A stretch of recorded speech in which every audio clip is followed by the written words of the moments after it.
அதாவது ஒண்ணே ஒண்ணு புரிஞ்சுக்கங்க.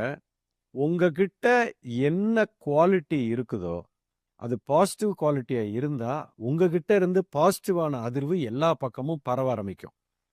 உங்ககிட்ட நெகட்டிவிட்டி அதிகமா இருந்தா, உங்ககிட்ட இருக்கிற நெகட்டிவ் வைப்ரேஷன் எல்லாருக்கும் போகும். அதாவது நீங்க எந்த மாதிரி குவாலிட்டிய நீங்க வச்சிருக்கீங்களோ, இதுதான் உங்கள சுத்தி இருக்கிறவங்கள நீங்க இன்ஃபெக்ட் பண்ணுவீங்க. இப்ப உங்க வீட்ல நீங்க சந்தோஷமா நீங்க இருந்தீங்கன்னா, உங்களால இந்த வீட்ல இருக்கிறவங்க எல்லாரும் சந்தோஷப்படுவாங்க.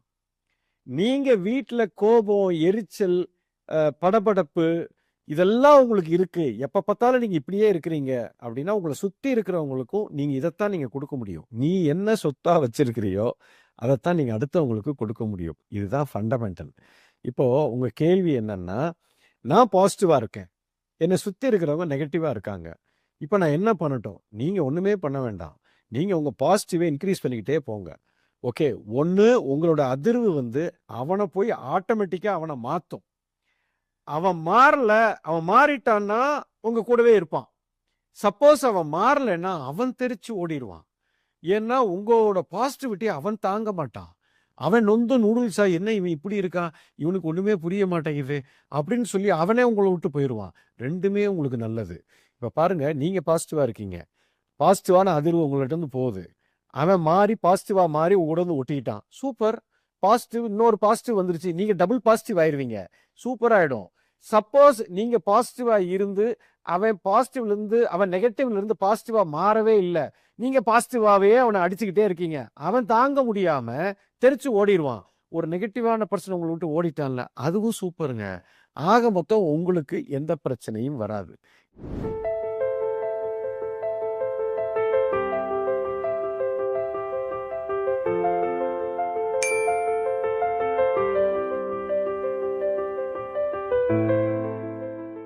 நீங்க உலகத்த பார்க்க வேண்டிய அவசியமே இல்ல. நீங்க எப்படி இருக்கணுமோ, உங்களுக்குள்ள என்ன அதிர்வு உருவாக்கணுமோ, அத மட்டும் உருவாக்கிட்டே இருங்க. உங்களுக்கு எப்பயுமே நல்லது மட்டும் தான் நடக்கும். சரியான அதிர்வுள்ள ஒரே ஃப்ரீக்வென்சில இருக்கிறவங்க தான் அட்ராக்ட் ஆவாங்க. நல்லா புரிஞ்சுக்கணும். நீங்க வந்து பயங்கர புத்திசாலியா இருக்கிறீங்க அப்படின்னா, நீங்க உலகத்துல இருக்கிற புத்திசாலி எல்லாம் நீங்க அட்ராக்ட் பண்ணுவீங்க. நீங்க எவ்வளவுக்கு எவ்வளவு முட்டாளா, ஏமாத்துக்காரனா இருக்கிறீங்க, நீங்க பொய் சொல்றீங்க, நெகட்டிவா இருக்கீங்க, பொறாம இருக்கு, எரிச்சல், கோவம் இருக்குன்னா, அந்த மாதிரி ஆளுங்கள தான் நீங்க அட்ராக்ட் பண்ணுவீங்க. நீங்க என்ன ஃப்ரீக்வென்சில ஆப்பரேட் ஆகுறீங்களோ, அதுக்கு ஈக்குவலன்ட் ஃப்ரீக்வென்சி தான் அட்ராக்ட் ஆகும். அப்போ உங்க வாழ்க்கை வந்து அழிஞ்சு போகிறதுக்கு உறுதி. நெகட்டிவா இருக்கிறவன் எரிச்சல், படபடப்பு, பொறாமை, ஏமாற்று வேலை, இந்த நடிப்பு, மாத்தி இருக்கிறது, உள்ள ஒண்ணு, வெளியில ஒண்ணு இருக்கிறது. இந்த மாதிரி குவாலிட்டி எல்லாம் நமக்கு இருந்துச்சுன்னா, அதுக்குண்டான ஃப்ரீக்வென்சி அது கிரியேட் பண்ணும். அதுக்குண்டான பீப்பிள அட்ராக்ட் பண்ணுவீங்க. உங்கள எவனோ ஒருத்தன் ஏமாத்திக்கிட்டே இருப்பான். உங்கள கீழ தள்ளிக்கிட்டே இருப்பான். உங்கள வெறுப்பு உணர்வு உங்களுக்குள்ள வந்துகிட்டே இருக்கும். அவனும் அப்படிதான் இருப்பான். இது ரொம்ப டேஞ்சரஸ். நீங்க வெளியில பார்க்கவே பார்க்காதீங்க. உங்கள மட்டும் மாத்துங்க. உங்க வாழ்க்கை சிறப்பா பொண்ணா இருக்கட்டும், பொண்டாட்டியா இருக்கட்டும், புள்ளையா இருக்கட்டும், அப்பாவா இருக்கட்டும், நீங்க பாசிட்டிவா இருந்துகிட்டே இருங்க.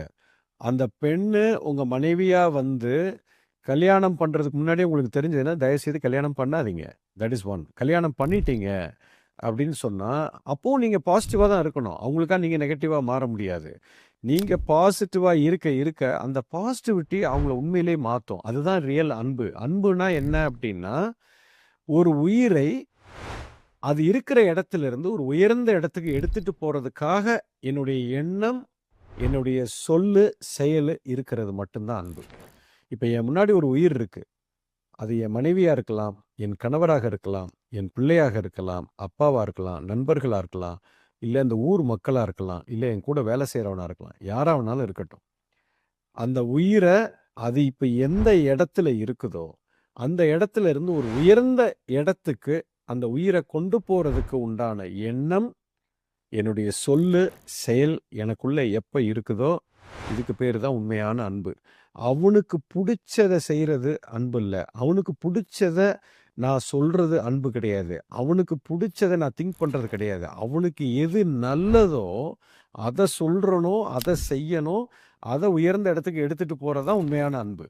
அதுதான் பாசிட்டிவிட்டி. அத மட்டும் தான் நீங்க செய்யணும். அத மீறி அவன் மேல வந்தான்னா, அவனுக்கு நல்லது. அத மீறி அவன் வரலன்னா உங்கள விட்டு போயிருவான். அதுவும் உங்களுக்கு நல்லது. அது யாரா இருந்தாலும் அதான். மாறுது. பாசிட்டிவ், நெகட்டிவ் இது 2மே இருக்கணும் இல்லையா? அது 2மே இருந்தா தானே நல்லது. இப்போ பாசிட்டிவிட்டி, நெகட்டிவிட்டியும் சேர்ந்தா தானே ஒரு சர்க்யூட் ஃபார்ம் ஆகுது, கரண்ட் வருது. ஸோ வாழ்க்கையில நல்லதும் இருக்கு, கெட்டதும் இருக்கு. இது 2மே இருக்கணும். இது 2மே இருந்தா தானே அது கரெக்ட்டு. கரெக்ட்டு. அதாவது இது வந்து டுவாலிட்டியில இது உண்மை. நல்லதுன்னு ஒண்ணு நீங்க முடிவு பண்ணிட்டீங்களோ, கெட்டதுன்னு ஒண்ணு வந்துரும். சந்தோஷம்னு ஒண்ணு ஒரு விஷயத்துல, எனக்கு கல்யாணம் நடந்தா சந்தோஷம் அப்படின்னு நீங்க பார்த்தீங்கன்னா, கல்யாணம் நடக்கலைன்னா துக்கம்னு ஒண்ணு வந்துரும். ஒரு வியாபாரம் பண்ணா எனக்கு லாபம் வேணும் அப்படின்னு நீங்க முடிவு பண்ணிட்டீங்கன்னா, நஷ்டம்னு ஒண்ணு வந்துரும். ஓகே. பட்டு நான் சொல்றது அது கிடையாது. இது சந்தோஷத்துக்கும், துக்கத்துக்கும் அப்பாற்பட்ட நிலை ஒன்று இருக்கிறது. அது சந்தோஷமும் இல்லை, துக்கமும் இல்லை. ஒரு லாபம் வாழ்க்கையில லாபமும் இல்ல, நஷ்டமும் இல்ல. இந்த லாப நஷ்டத்துக்கு அப்பாற்பட்ட செயல் ஒன்று இருக்கிறது. அந்த நிலைப்பாட்டுக்கு நான் வந்துட்டேன்னா, எனக்கு லாபமும் இருக்காது, நஷ்டமும் இருக்காது. இந்த உலகத்துல நல்லது, கெட்டது அப்படின்னு இந்த 2 நிலைய தாண்டிய நிலை ஒன்று இருக்குது. அது நல்லதும் அல்ல, கெட்டதும் அல்ல. நல்லதுக்கும், கெட்டதுக்கும் அப்பாற்பட்ட ஒரு நிலை. அந்த நிலைப்பாட்டுல உங்களுக்கு ஒரு அமைதி கிடைக்கும். அந்த நிலைப்பாட்டுல ஒரு பெரிய ஃப்ரீடம் இருக்கும். அது எல்லாத்தையும் தாண்டின ஒரு நிலை. அந்த நிலை மாறவே மாறாது. அதுக்கு பேரு தான் அப்சல்யூட் ரியாலிட்டின்னு சொல்றோம். இது எல்லாமே இந்த உலக வாழ்க்கையில வாழும்போது இது தேவைப்படுகிறது. இப்போ ஒரு கார்ன்னு ஒண்ணு இருக்குங்க. இந்த கார இந்த இடத்திலிருந்து நான் இன்னொரு இடத்துக்கு நகர்த்திட்டு போகணும் அப்படின்னா, அத நகர்த்துறதுக்கு உண்டான ஒரு சக்தி ஒண்ணு அங்க தேவைப்படுகிறது. அதத்தான் ஆக்சிலேட்டர்ன்னு சொல்றோம். சரி, எப்போ இந்த கார நகர்த்தணும்னு நீங்க முடிவு பண்ணிட்டீங்களோ, இப்போ ஆக்சிலேட்டர் மட்டும் இருந்தா பத்தாது, பிரேக்குன்னு ஒண்ணு வேணும். இல்லன்னா போய் சொருவிடுவீங்க. You understand? இப்போ இந்த கார நான் கான்ஸ்டன்ட் மோஷன்ல நான் வச்சுக்கிட்டு இருக்கிற வரைக்கும், இதுக்கு ஆக்சிலேட்டரும் வேணும், பிரேக்கும் வேணும். கார நீ இந்த ஊர்ல இருந்து இன்னொரு ஊருக்கு போகத்தான் போற. வெறும் ஆக்சிலேட்டரை மட்டும் வச்சுட்டு போனா போக முடியாது. போய் எங்கேயாவது சொருவிருவ. அதனால 2ம் தேவைப்படுது. இப்போ நான் காரை நகர்த்தணும்னே நினைக்கல. இது அப்சல்யூட் ஸ்டில்ல நான் இருக்க போறேன். அப்படின்னா எனக்கு ஆக்சிலேட்டரும் தேவையில்ல, பிரேக்கும் தேவையில்ல. இது அதையும் தாண்டின ஒரு நிலை. அதே போலத்தான் இயல்பு தன்மையில, ஆன்மீகத்துல ஒரு அற்புதமான, ஒரு உன்னதமான, ஒரு உயர்ந்த நிலைன்னு சொல்றது அந்த நிலைத்தான். அதைத்தான் முக்தி என்று சொல்கிறார்கள். அதைத்தான் நிர்வாணம் என்று சொல்கிறார்கள். அதைத்தான் என்லைட்டன்மெண்ட்னு சொல்றோம். அதைத்தான் விழிப்புணர்வு என்று சொல்கிறோம். அந்த நிலையின் உச்சத்துக்கு வந்துட்டீங்க அப்படின்னா, அந்த பெண்டுலம் வந்து நகராது.